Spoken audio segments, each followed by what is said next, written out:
Un nouvel épisode double attend les fans d'ici tout commence ce jeudi 8 décembre, et il s'avère être bourré de rebondissements. Jude, Galahad Quenouillère, de nouveau en binôme avec Elliot, Nicolas Anselmo, s'entraîne à cuisiner pour arriver premier à son examen et intégrer l'Institut Auguste Armand. Pendant ce temps, Greg, Michael Mittelstadt, est persuadé que Jude va bientôt partir et qu'il pourra se rapprocher d'Elliot. Autant dire que quand Jude lui explique la situation, le jeune homme déchante vite. Avec Lionel, Lucien Belvès, il se fixe pour mission de battre le binôme d'Elliot et Jude mais, malgré de très beaux compliments des chefs, termine deuxième de l'épreuve. Jude a donc le droit à des félicitations de la part de tous les élèves, et une fête est même organisée pour le soir même au Marais afin de célébrer son entrée dans l'institut et la fin des examens. Déçu par l'arrivée de Jude à l'école, Greg ne peut s'empêcher de sourire quand Elliot lui demande s'il passera à la fête. De son côté, Jude discute de son changement de situation avec Elodie, Sarah Cheyenne Santon, qui a bien vu qu'il se passe quelque chose avec Elliot. Elle finit par l'encourager à sauter le pas avec Elliot et à draguer le jeune homme qui n'est désormais plus avec Greg. Ce dernier retrouve Elliot peu après, en compagnie de Jasmine, en train de préparer la soirée pour Jude.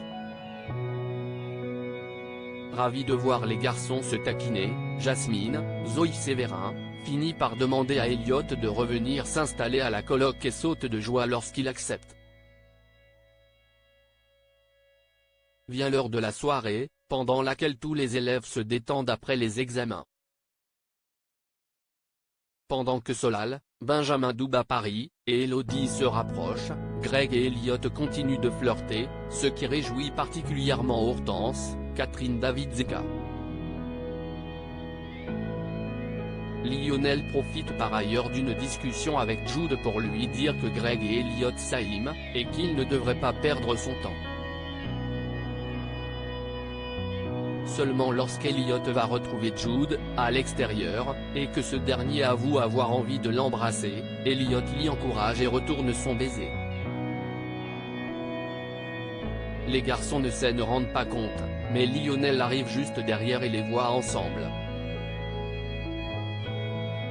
Joachim redevient un escortailleur à l'institut. Joachim, Janice Abric, propose de démissionner auprès d'Antoine, Frédéric Diefenthal, et Rose, Vanessa Demouy, si sa présence pose problème à Clotilde, mais Antoine explique qu'ils verront cela quand Clotilde, Elsa Launeghini, reviendra, ce qui n'est toujours pas prévu.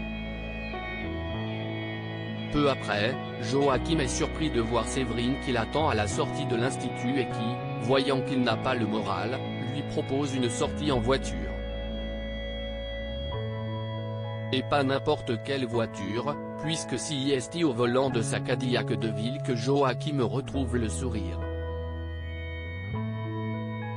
Quand son ami laisse entendre qu'il pourrait lui aussi s'acheter une telle voiture, Joachim répond immédiatement qu'il ne s'agissait que d'un boulot en temps de galère mais que tout ça est fini pour lui.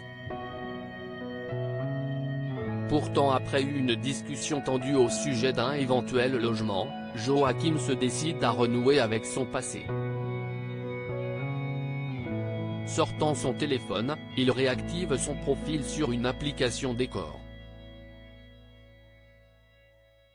Lisandro s'en prend à David pendant ce temps, la rumeur lancée par David, Lia Melman, et Charlène, Paula Petrenko, concernant un rapprochement entre Lisandro, Agustin Galliana, et Deva, Cathy Pacanatan, a fait le tour de l'institut, de quoi pousser Ambre, Claire Romain, à enquêter pour savoir aurait pu parler ainsi sur son ami. Deva doit en effet faire face au regard moqueur de tous ses camarades qui murmurent qu'elle a couché avec Lisandro pour obtenir son poste au Doubla. Alors qu'elle est justement en train de travailler, Antoine vient ensuite la voir pour lui dire qu'il a entendu les rumeurs et qu'elle peut lui parler si besoin. Il va ensuite s'adresser à Lisandro, lui demandant d'être plus prudent avec ses élèves. Après sa petite enquête, Ambre apprend la vérité et raconte à Deva que David est à l'origine de la rumeur. Furieuse, la jeune femme va parler à son ami qui voulait juste se venger de Lisandro, mais qui ne s'est clairement pas rendu compte de la réputation qu'il allait ainsi donner à son ami. Quand David retourne voir Deva un peu plus tard pour s'excuser une nouvelle fois et lui avouer qu'il ne veut pas la perdre, l'étudiante se contente de lui dire de quitter le restaurant. Ayant compris ce qu'il cesse de passer, Lisandro a une discussion tendue avec David à qui il dit de ne plus s'entraîner pour le concours de mixologie car ça ne vaut pas la peine. Il l'accuse ensuite d'avoir lancé la rumeur et hausse rapidement le ton, ce à quoi David répond en haussant le ton également. Quand le jeune homme commence à parler d'Anaïs, Julie s'assouste, Lisandro n'y tient plus et lui balance son poing dans la figure. Un espoir pour Louis et Charlène? Enfin du côté de Charlène et Louis, Fabien Wolfram, la situation évolue très peu.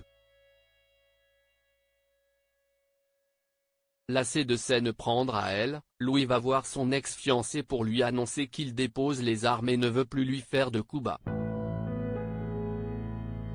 Surprise, Charlène essaie ensuite de se distraire en cuisinant pour le cours de Thomas, Ifig Brouard. Le chef de la Croix leur a demandé de travailler sur du design culinaire, un sujet qui passionne Charlène, comme le voit sa mère qui passe la voir en cuisine. Inquiète de n'avoir pas vraiment abordé le sujet avec sa fille, Constance, Sabine Perrault, veut savoir si elle lui en veut toujours pour sa complicité dans les plans de Tessier, Benjamin Baroche, pour la séparer de Louis. Lucide, Charlène a conscience que sa mère cherchait à la protéger.